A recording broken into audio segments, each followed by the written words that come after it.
Bonjour, aujourd'hui nous allons travailler sur le cliché de mon ami Vincent Vigneron qui a fait donc cette image. Moi j'aime beaucoup, excepté le ponton qui est recouvert donc de matelas bleu et je trouve ça vraiment dommage. J'aurais aimé avoir un ponton en bois. Bon bah voilà, c'était comme ça ce jour-là.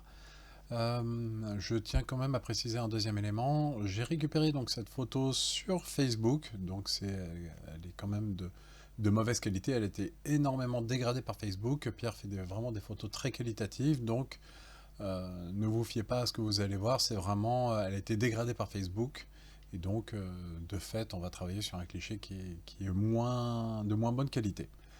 Donc le principe, c'est premièrement, on va d'abord rajouter un matelas. Je vais vous montrer comment rajouter un matelas pour avoir l'effet d'un ponton continu. Et deuxièmement, je vais vous montrer comment changer le ponton, mettre un ponton en bois d'une façon assez simple. Comme ça, au moins, vous allez découvrir plusieurs petites astuces, plusieurs trucs qui peuvent vous être utiles par la suite dans de la retouche photographique. Donc c'est parti. Avant toute chose, donc moi, j'aime pas ce premier plan où on voit la partie bois là du ponton. J'aurais aimé avoir finalement une continuité dans le ponton. Donc c'est ce qu'on va faire. On va continuer le ponton. Alors déjà, je vais retirer le côté verrouillé de l'image et on va aller dans l'image. Donc le principe, bah, c'est très simple. Pour rajouter un matelas ici, on va reprendre le matelas ici et on va le rajouter plus bas. Pour ce faire, je prends l'outil plume et je vais également prendre le bois qui est là. Donc je fais un détourage assez rapide. Je vais aller un petit peu au-delà. Voilà, hop, hop. Et je récupère le bois pour avoir donc des bordures bois de ponton comme ce qu'on a sur tout le reste du ponton, parce que bon, bah, bien évidemment je ne vais pas rajouter que un matelas, il faut également qu'on ait du bois.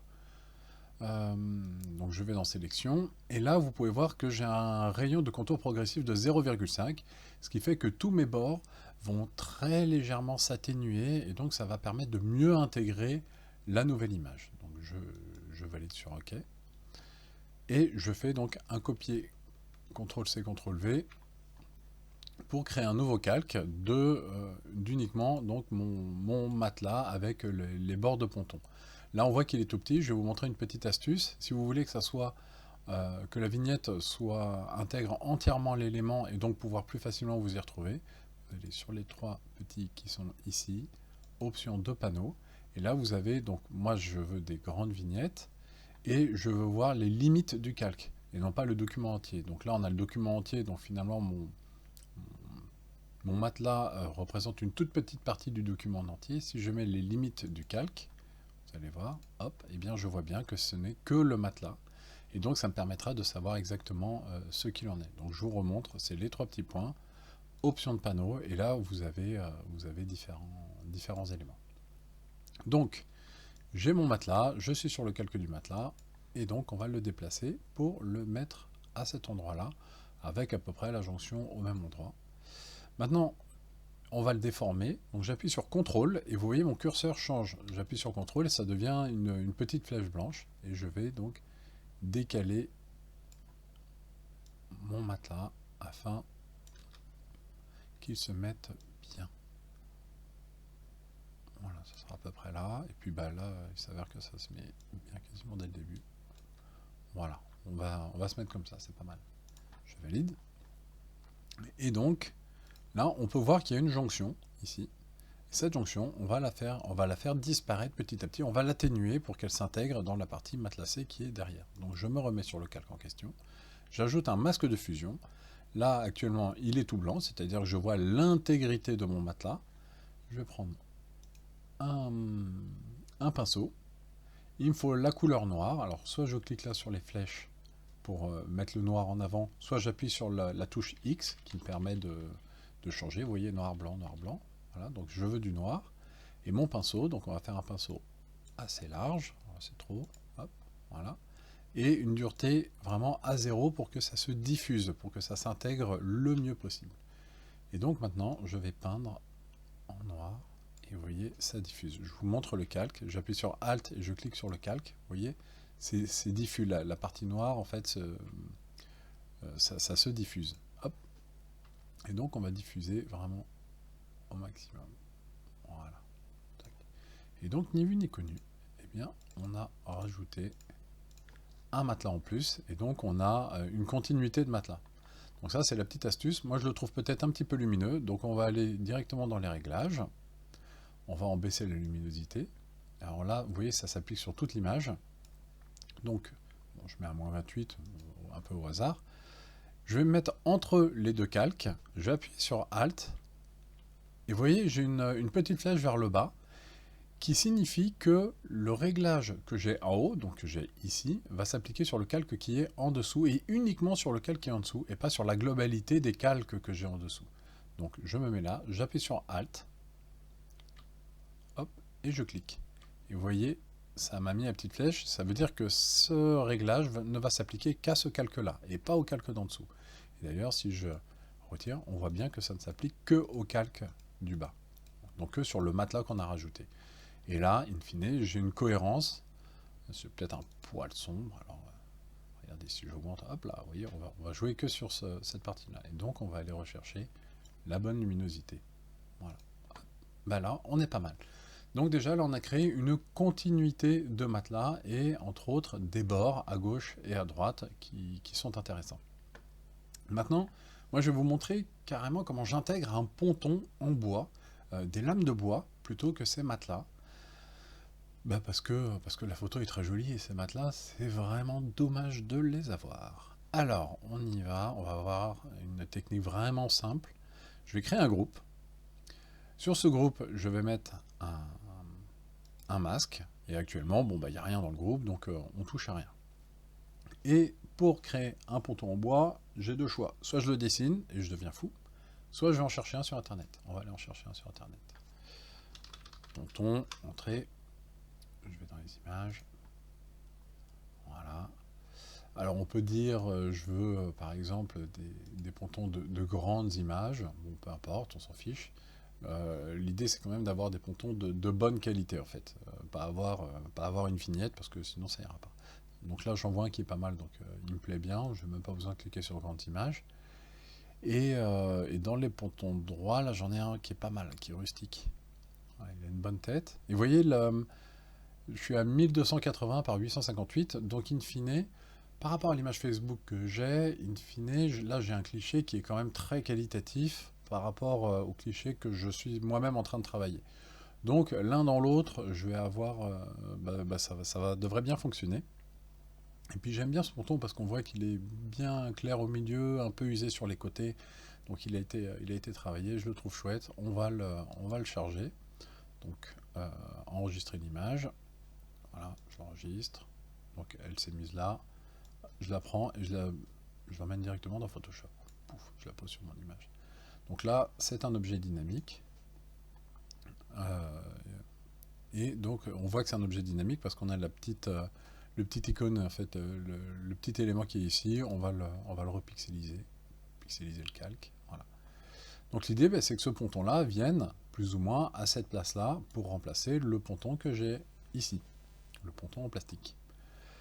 Donc on va le mettre, donc je vais sur le calque du ponton et je le mets directement dans mon dossier. Donc actuellement on le voit en entier, mais si j'éteins le dossier, si je puis dire, il est dans le dossier, si j'éteins le dossier, si je rends invisible le dossier, on ne voit plus le ponton. Je vais le rendre visible et on va ramener le ponton plus ou moins à sa place. Et donc maintenant je vais aller sur le masque du dossier, je prends mon pot de peinture, je suis bien en noir, et je cache tout ce qu'il y a dans le dossier. Donc de fait, je ne vois plus mon ponton. Je vais prendre un pinceau, je vais me mettre en blanc cette fois-ci, donc touche X, et on va aller récupérer la matière. Alors on va augmenter un peu la dureté, voilà. Et on va aller récupérer en fait la partie ponton. Donc je fais un clic, j'appuie sur Maj, je reclique, et vous voyez, ça fait une grande ligne. Hop, hop, hop. Je reste tout le temps appuyé sur Maj, et donc ça lie en fait les deux points que j'ai fait. Ça permet peut-être d'aller plus vite. Toc, toc, toc. Maintenant, on va devoir faire les bords un petit peu plus précisément. Alors, on va zoomer dans l'image. Hop, on va diminuer la taille du pinceau. Voilà, en 7, c'est pas mal.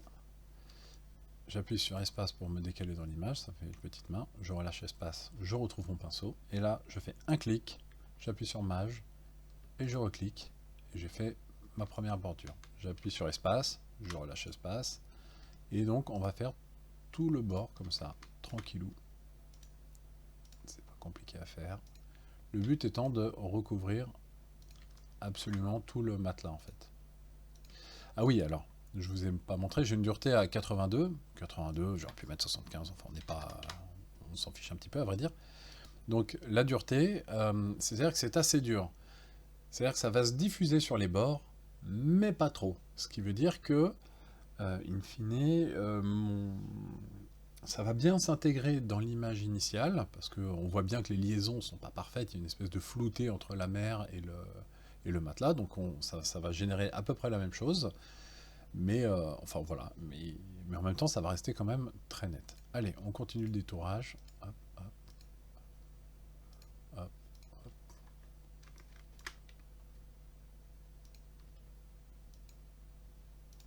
On peut même dépasser un petit peu, mais ce qui est bien, c'est d'essayer de garder un peu la partie boisée d'origine, là, qui est juste sur le bord du matelas, qui fera une bonne délimitation pour, pour mes planches. Là, on voit que j'ai un petit truc qui dépasse, on ira le récupérer après, donc je passe au travers. Hop, hop, hop, voilà. On va aller le récupérer maintenant. Hop.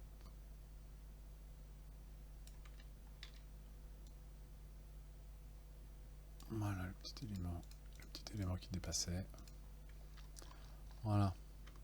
Et maintenant, je vais prendre un pinceau un peu plus grand et on va finaliser très rapidement tout ça. Tac.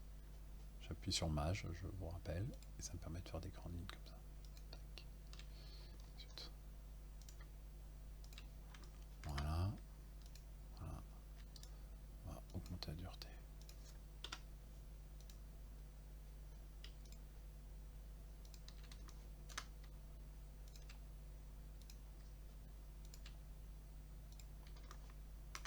Bon, bah là on est pas mal. Donc là il y a encore un petit défaut. Voilà. Donc là j'ai mon ponton, mais bah, il est pas bien cadré, pas bien centré. Donc on va juste faire un truc d'ailleurs. Je vais le ressortir du groupe. On va retirer tout le ciel, etc. Tout ce qui encombre. Parce que c'est vrai que c'est un peu gênant d'avoir tout ça. Hop. On va juste se garder la partie ponton. Voilà. Je le réintègre dans mon groupe. Voilà, voilà, voilà, voilà, voilà. Hop. Et donc maintenant, eh ben, on va essayer de bien le positionner. Tac. Alors, on va essayer de récupérer un peu les parties sombres qui sont là, qui sont vachement chouettes. Qui montrent bien la limitation où là on voit c'est clair parce que les gens marchent sur la zone claire et c'est sombre là où les gens ne marchent pas et c'est pas mal du tout comme effet visuel. Enfin, ça rapproche vraiment du côté naturel d'un ponton habituel. Voilà, on va monter un peu. Touc, touc, touc. Et ben c'est pas si mal que ça, donc vous voyez, on a bien les lames qui sont bien horizontales, et puis ça va assez loin. Alors j'aurais même tendance à faire comme ça pour avoir des lames un peu larges là-bas, un peu plus larges. Ouais, ça c'est chouette. Donc on va essayer de récupérer un petit peu les parties un peu sombres des bords. Alors c'est un peu du bidouillage, hein, mais c'est très facile à réaliser. Ah oui, alors pour prendre les côtés, je vous l'avais dit tout à l'heure, je crois, vous appuyez, donc vous allez sur le coin, là, vous appuyez sur CTRL, et vous voyez le curseur il devient blanc, et ça vous permet de bouger juste les bords comme ça, et de les travailler comme vous le souhaitez. Voilà. On va essayer de conserver un peu l'horizontalité. Là on voit un petit coup d'eau. Bah écoutez, là ça a l'air pas si mal. Voilà, on va voir. On va... Je vais l'étendre encore un petit peu. Excusez-moi, je suis un peu perfectionniste sur ce tuto. Mais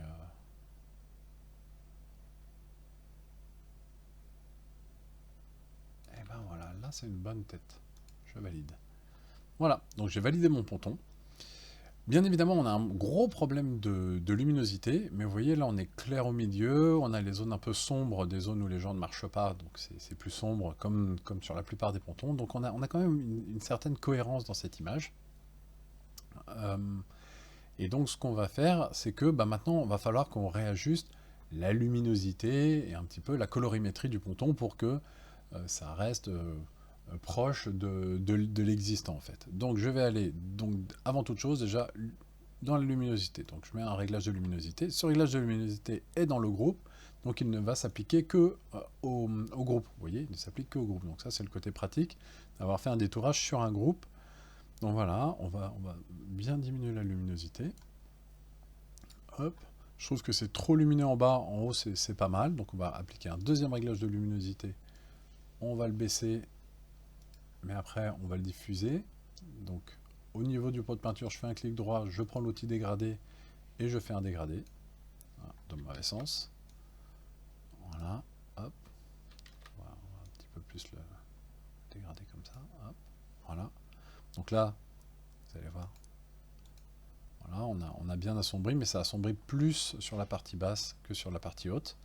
Et maintenant, on va réajuster la luminosité, enfin la colorimétrie, pardon, parce que vous voyez, on est dans des rouges, des oranges et tout ça, alors que notre ponton, il est très, très sombre. Alors on va tenter au niveau des teintes déjà.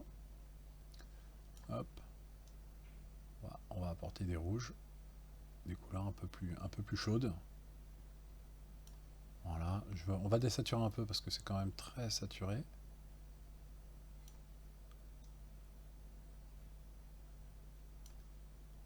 Voilà, visuellement, ça, bah voilà, hein, ça fait le job. À pas grand chose près, ça fait le job. Vous pouvez rajouter quelques petites zones un peu bleutées si vous avez envie. Mais là, in fine, on a rajouté un ponton qui fait le job et qui apporte quand même un côté super sympa à notre image. Regardez le avant et le après. Voilà. Bon, bah, j'espère que cette vidéo vous a plu. Moi, je trouve qu'on a bien amélioré la chose et puis vous avez vu des petites astuces, des petits trucs pour travailler assez facilement. Une fois que vous avez détouré le groupe, et on voit bien là le détourage du groupe. Une fois qu'on a détouré au niveau du groupe, bah, on met tout ce qu'on veut faire sur le ponton. Ça n'affectera pas le reste de l'image. Bon, eh bien, j'ai plus qu'à vous souhaiter un bon traitement sur Photoshop et à bientôt pour une prochaine vidéo. Ciao!